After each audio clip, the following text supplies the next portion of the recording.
Well, I'm pleased to say that Gabriel Clarke is joining me now with his dad, Richard. Great to have you both with us. Gabriel. Yeah, happy Easter. Happy Easter. And that's the latest bowl that I can see you holding just Here there. we go.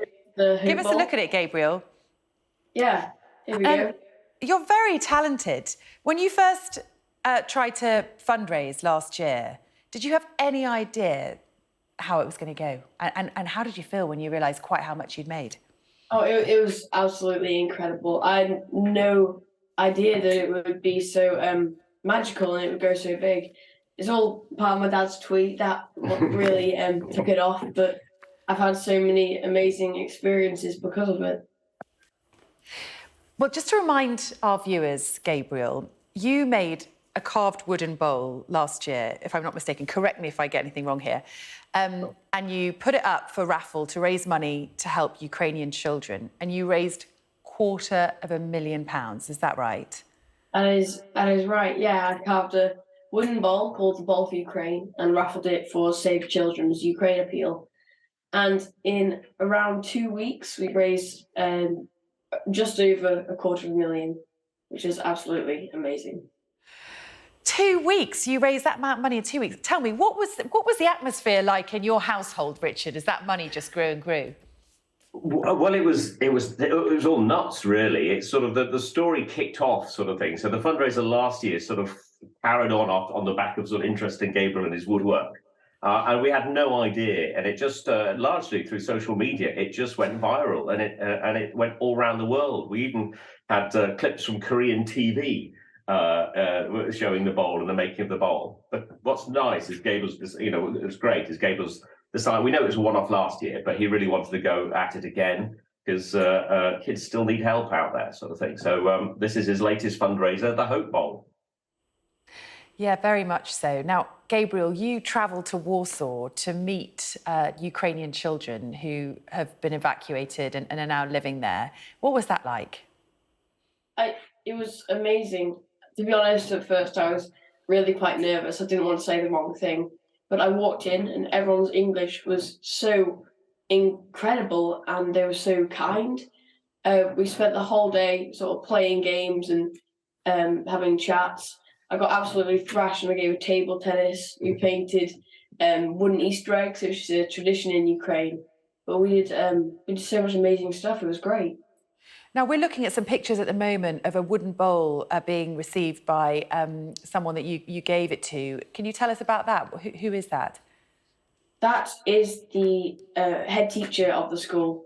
She's an absolutely remarkable woman. And I just thought I would give her one of my bowls to show my appreciation for letting me have a look around the school. It must have been quite an emotional trip for you.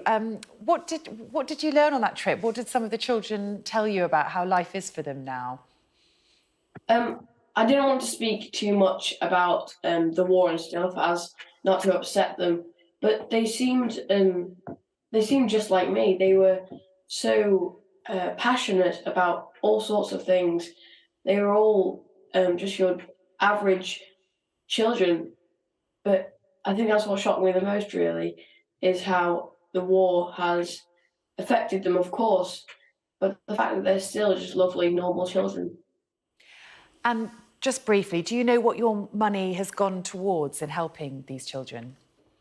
The £250,000 from last year has gone towards setting up equipment for the school, setting up tents around Ukraine, food, entertainment, games, toys, everything that a child needs to stay happy, really. And this is part of 3 schools, wasn't it, with 500 kids in each that have been supported by the money that everybody gave last year. Oh, wow. And this time you're raising money for Save the Children more widely, is that right? Yeah, so this year we're raising money for Save Children's emergency fund. We've raised around 17,000 so far, and we're hoping to take that up because there are so many children around the world that really need all the support they can get. Some of the money will still go to Ukraine and stuff, but it's a fund that when a crisis hits, they can get money straight away to kids that really need it. And the war has affected kids because the cost of grain has really affected kids up as far as East Africa and places. So we really wanted to spread the love a bit wider this year. Yeah, we'll see what we can do. So we love people to give. If they go to Gabriel's Just Giving page, please consider making a little donation this Easter to the Hope Bowl, and you can win it. Was it next Friday? So we're going to randomly choose someone that's donated next Friday, and they will win the amazing Hope Bowl, which is really, really beautiful. Well, thank you so much for coming on to share your story with us. Gabriel, you are quite a talent and doing something really important and impressive at such a young age. And Richard, congratulations. What a wonderful human being you've got there. Happy Easter to you both. Thank you. Happy Easter, guys. Thank you very much. Thanks for having us. Thank you.